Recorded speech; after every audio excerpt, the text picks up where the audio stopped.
కంచిపట్టు చీరల సామ్రాజ్యం, తెలుగు ప్రజల షాపింగ్ ప్రపంచం వారాహి సిల్క్స్. కూకట్పల్లిలో ఏప్రిల్ 4న గొప్ప ప్రారంభం. బట్ ఇప్పుడు యాజ్ ఎ చైల్డ్ ఆర్టిస్ట్ గా సక్సెస్, యాజ్ ఎ యాక్ట్రెస్ గా సక్సెస్, యాజ్ ఎ ఎంటర్ప్రీనియర్ గా సక్సెస్ అనే చెప్పుకోవచ్చు. యాజ్ ఎ ప్రొడ్యూసర్ గా ఎందుకు మీరు స్టెప్ వేయాలనుకున్నారు? సక్సెస్ అవ్వలేకపోయారు, ఉన్న ప్రాపర్టీస్ తాలిబొట్టుతో సహా అమ్ముకున్నారు. తాలిబొట్టు ఉండిందండి. ఎందుకు ఆ టైం అంత వరస్ట్ టైం వచ్చేసింది అప్పుడు? I think decisions which we make and people around you play vital role. ఎందుకంటే ఇప్పుడు ప్రొడక్షన్ అనేది అంత ఈజీ కాదు. It is not a one man job. అన్ని చేతులు కలవాలి. అలా కలవనప్పుడు ఆటోమేటిక్ గా ఒక టర్మాయిల్ ఉంటుంది కదా, ఒక ఒక ఫ్లో మిస్ అవుతుంది. అలా జరిగింది. బట్ ఆ తర్వాత టెలివిజన్ లో వీఆర్ డూయింగ్ రియల్లీ వెల్. ఎన్ని కోట్లు ఖర్చు పెట్టారండి అప్పుడు సినిమాకి? ఆ టైంలో ఒక 4 crores దాకా. 4 crores చాలా పెద్ద అమౌంట్. అవునండి. ఆ టైంలో అది అయిపోయిందండి. ఇప్పుడు 15 ఏళ్ళు అయిపోయింది. మనం 15 ఏళ్ల క్రితం విషయం మాట్లాడుతున్నాం ఇప్పుడు. ఓకే, అవన్నీ అలా జరిగినప్పుడైనా ఇవన్నీ స్టార్ట్ చేయాలనిపించింది? లేదండి, ఇప్పటికి ప్రొడక్షన్ చేస్తున్నామండి. ఇప్పుడు కూడా ఒక కొత్త ప్రాజెక్ట్ ప్లాన్ చేస్తున్నారు. స్టోరీ డిస్కషన్ జరుగుతుంది.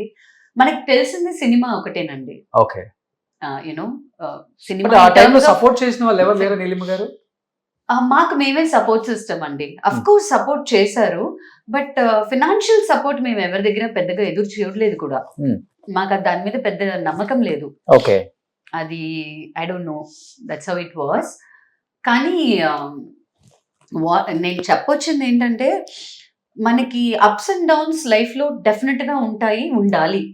అవే మనకి లెసన్స్ ఇస్తాయి, అవే మనని నెక్స్ట్ స్టేజ్ కి తీసుకెళ్తుంది. అండ్ ఒక ఆర్టిస్ట్ గా చిన్నప్పటి నుంచి సీరియల్ సెట్లలోను సినిమా సెట్లలోను పెరిగిన దాన్ని, నాకు ఇది తప్ప ఇంకేం తెలియదు కూడా. సలూన్ బిజినెస్ అన్నది కూడా మీరు చూసారంటే, ఒక ఆర్టిస్ట్ గా సలూన్ కి చాలా సార్లు వెళ్ళడం రావడం జరుగుతుంది. మనకి అక్కడ ఏమేం చేస్తున్నారు, సర్వీసెస్ ఏంటి అని ఒక ఆల్రెడీ టచ్ ఉంది. కాబట్టి మేకప్ అన్నది మనం ప్రతిరోజు వేస్తున్న విషయం కాబట్టి నాకు టక్కుని ఇండస్ట్రీ కనెక్ట్ అయ్యింది. లేకపోతే సలూన్ ఇండస్ట్రీ అనేది కూడా మనకి ఏలియన్ లా అనిపించవచ్చు. ఆర్టిస్ట్ గా మనం ఎప్పుడు గ్రూమ్ చేసుకుంటూనే ఉంటాం కదా. You want look good, you want be good.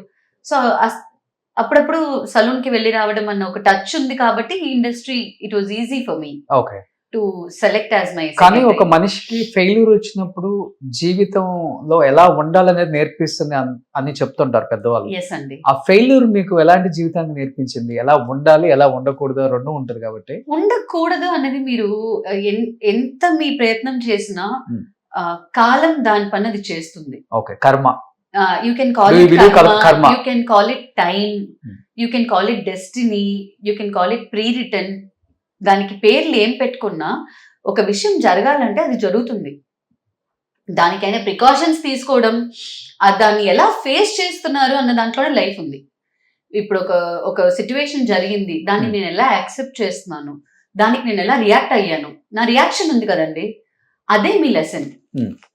మీరు ఎలా రియాక్ట్ అవుతున్నారు ఒక విషయానికి అన్న దాన్ని బట్టి, ఆ రియాక్షన్ యొక్క యాక్షన్ ని బట్టి మీకు your next day will be there. So ఎక్కడ పోగొట్టుకున్నామో అక్కడే వెతుక్కోవాలి అనే దానిలాగా ఏదైతే ఇల్లు అమ్మారో అదే ఇల్లు కొనాలన్న కసి నీలిమ గారికి లేదండి. మేము అద్దెంట్లో ఉండేవాళ్ళం 2014 లో.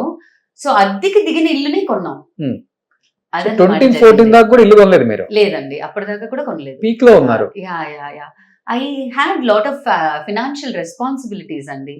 మా ఆయన వాళ్ళ అన్నయ్య కొడుకు, అన్నయ్య కూతురు, నా తమ్ముడు, వీళ్ళందరినీ మేమే పెంచాం. మా మాయ పిల్లలు ఊర్లో. We had lot of responsibilities. So it wasn't that easy for us. And television ఇండస్ట్రీలో ఉన్నప్పుడు మీరు కోట్ల మీద సంపాదించడం అనేది చాలా కష్టం కూడా. అది అంత ఈజీ కాదు. It is a very very tough thing అన్నమాట. టైం పడుతుంది, ప్రతిదానికి టైం పడుతుంది. అండ్ ఎక్కడైనా ఒక చిన్న మిస్టేక్ జరిగినా కూడా, ఎంత కాషియస్ గా ఉన్నా కూడా, ఎంతో ఒక చిన్న మిస్టేక్ జరిగినా కూడా మీరు మళ్ళీ ఇంకా టైం పడుతుంది దాని నుంచి లేచి బయటకు రావడానికి. అవును. అదే ఇంకొకటి, తమిళ ఇండస్ట్రీలో కంపేర్ టు తెలుగు కన్నా చాలా రెమ్యునరేషన్స్ కూడా తక్కువ. డిమాండ్ చేయలేం, ఫ్లెక్సిబుల్ గా వెళ్ళిపోవాలి, లేకపోతే ఆ క్యారెక్టర్ ఇంకొకళ్ళు వస్తారు అని చెప్తారు. చాలా తెలుసు రోషన్ గారికి తమిళ ఇండస్ట్రీ గురించి. Very nice. సో తెలుగు వాళ్ళు ఇక్కడ సెటిల్ అయిపోయిన తర్వాత తమిళ ఇండస్ట్రీ గురించి మనం తెలుసుకోవాలి కదా అసలు. కరెక్టే కదా. వాస్తవం. బట్ అమ్మ ఆవకాయ కారం ఇవన్నీ మర్చిపోయారా లేకపోతే ఇక్కడ వంటలతో మా అమ్మ ఇక్కడే కదా ఉంది. ఆ, ఇవాళ మధ్యాహ్నం కూడా గుత్తొంకాయ కూరే చేసిందమ్మ. ఓకే. అవన్నీ మారవండి. మీ వారికి తెలుగు వంటలు అలవాటు చేశారా? చేసామండి, చక్కగా తింటారు ఆయన. He loves. ఎలా అండి ఇప్పుడు మీరు చూస్తేనేమో గలగలగలగల మాట్లాడేస్తున్నారు, మీ వారు సైలెంటా కదా? నిజం చాలా చెప్పండి. సైలెంట్ అండి. ఆయన నోట్లోంచి ముత్యం రాలంటే. చాలా రిజర్వ్డ్ పర్సన్. చాలా reserved but an amazing human being. So మొత్తం ప్రొడక్షన్ సైడే ఉన్నారు సార్? ఎస్, ఫుల్ ఆయనే చూసుకుంటున్నారు.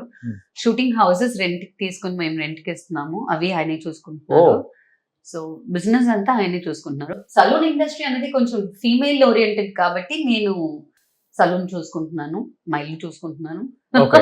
ఇంకేం బిజినెస్ చేస్తున్నారు ఇవి కాకుండా? అంతేనండి, ఇంతవరకే. Not much. టైం సరిపోతుందా?